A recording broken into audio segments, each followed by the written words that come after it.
Les dragons orientaux sont très répandus dans l'imaginaire collectif. Ils sont des êtres sages et généralement bien intentionnés à l'égard des humains. Toutefois, l'idée que nous en avons distingué difficilement les dragons japonais et ceux chinois. Je me suis alors demandé quelle est la différence, quel est le rôle des dragons japonais dans leur culture, comment sont-ils traités et qui sont-ils? Tout d'abord, il faut savoir que les dragons japonais ont largement été influencés par leurs homologues chinois mais aussi indiens. En effet, à travers le bouddhisme, les Nagas d'Inde ont voyagé jusqu'au pays du soleil levant. Ceux-ci sont un peuple tantôt à forme humaine entouré de serpents, tantôt à forme de serpents. Ils vivent dans les eaux et les océans et gardent souvent des joyaux parfois magiques. Ils sont très importants dans le bouddhisme. Nous en reparlerons plus tard. De nos jours, il est plutôt clair dans la tête de tout le monde qu'un dragon oriental est une créature avec un long corps de serpent et des pattes griffues.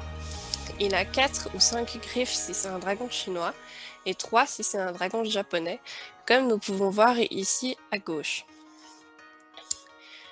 Ça n'a pas toujours été le cas. Déjà, la limite entre le serpent et les dragons n'est pas vraiment définie.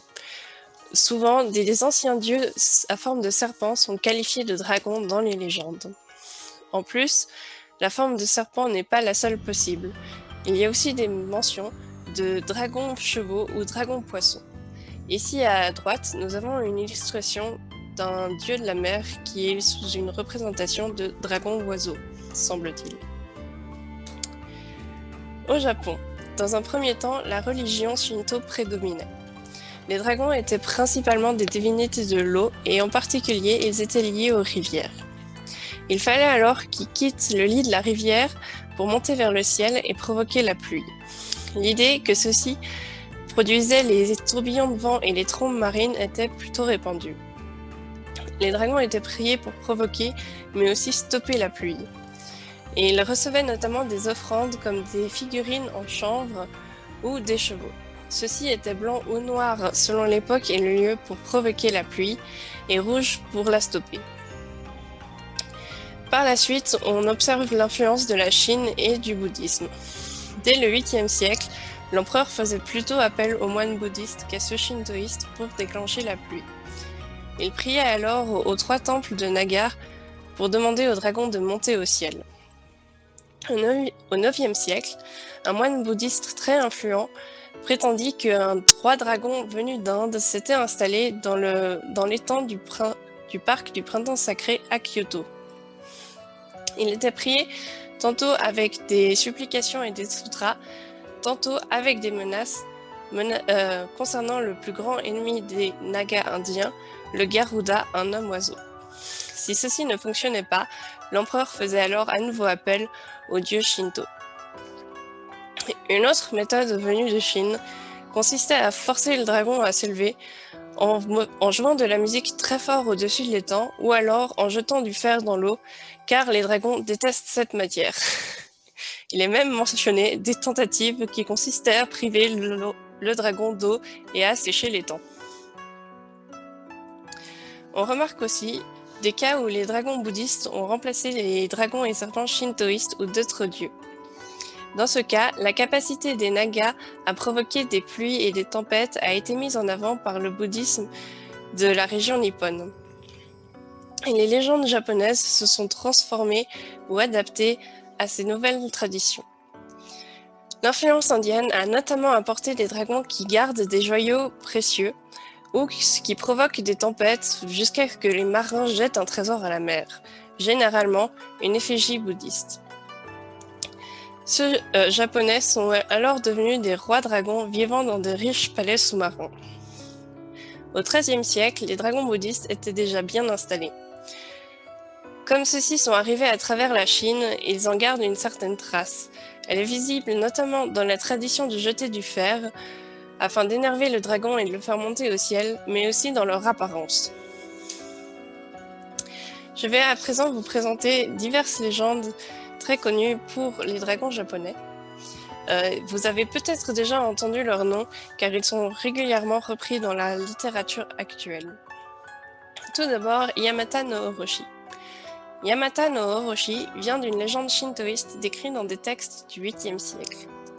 Yamata no Orochi était un serpent à 8 têtes et 8 queues, dont le corps s'étendait sur 8 vallées et 8 collines.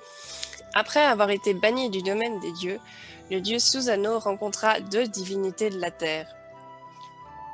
Celles-ci étaient attristées. Elles devaient donner chaque année une de leurs filles à la créature et pleuraient car ce serait cette année le tour de la dernière. Ils promirent au dieu la main de la fille si celui-ci la sauvait. Susanoo transforma alors celle-ci en peigne qu'il mit dans ses cheveux. Il fit préparer 8 cuves de saké, une pour chaque tête. Quand Yamata no Orochi vint, chaque tête but à une cuve, et comme elles partageaient un même estomac, le serpent fut bientôt saoul et s'endormit. Le dieu coupa alors la créature en pièces. Quand il coupa la queue du milieu, il y trouva une splendide épée.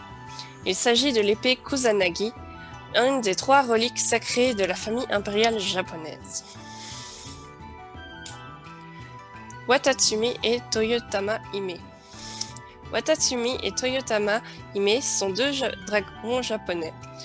Le premier est un dieu de la mer Shinto et a plusieurs noms.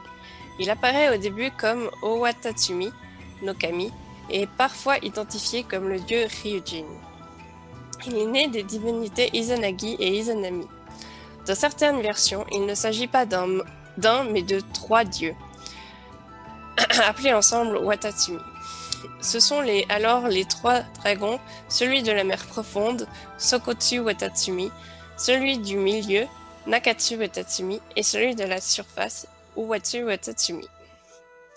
Le second dragon, Toyotama Hime ou Otohime, est la fille du précédent et vivait dans le palais sous-marin de son père. Son nom signifie princesse du joyeux luxuriant.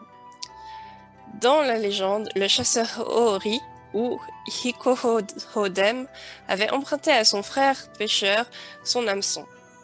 Il le perdit en mer, et comme son frère n'acceptait aucun autre en remplacement, il alla au palais du dieu Watatsumi pour lui demander son aide. Là, il rencontra la princesse et ils tombèrent amoureux. Comme Ohori avait lui aussi du sang divin, ils purent se marier et ils vécurent 3 ans sous les mers dans le palais. Puis ils remontèrent à la surface car sa contrée natale manquait aux chasseurs. Là, le mari construisit sur la plage pour sa femme une belle maison.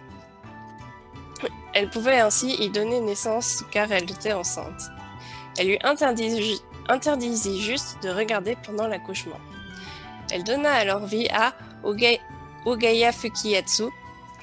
Malheureusement, Hori ne sut contenir sa curiosité et tenta d'espionner.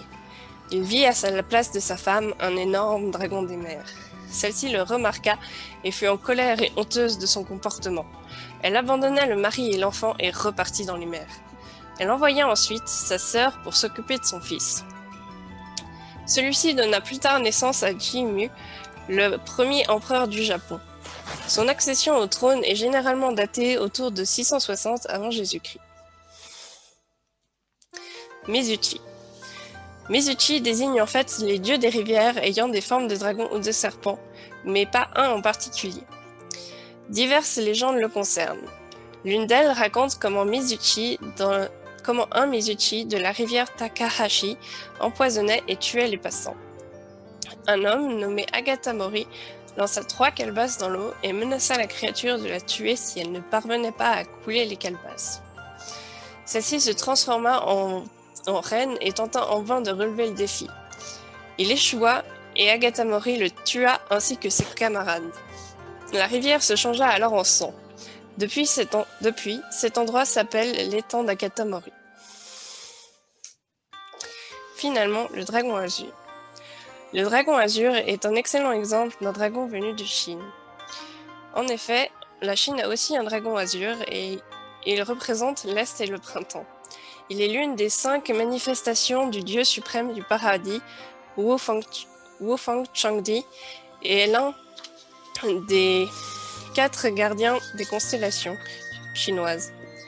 La représentation astrale de Wufangchangdi. Les 3 autres sont le tigre blanc, la tortue noire et l'oiseau vermillon, chacun gardant un point cardinal. Au Japon, ces 4 sont les gardiens de la cité de Kyoto. Le dragon se charge ici aussi de l'Est. L'image à droite représente le dragon azur et le sceau du dragon azur, et celle de gauche, sa représentation à une fontaine d'un temple de Kyoto. Finalement, pour l'anecdote, un œuf de dragon fait apparemment une très bonne pierre à encre. Toutefois, en garder un est risqué car un jour il éclora et le dragon montera au ciel en détruisant la maison et provoquant une énorme tempête. Donc, si vous gardiez une pierre à encre chez vous, vérifiez bien qu'il ne s'agit pas d'un œuf de dragon.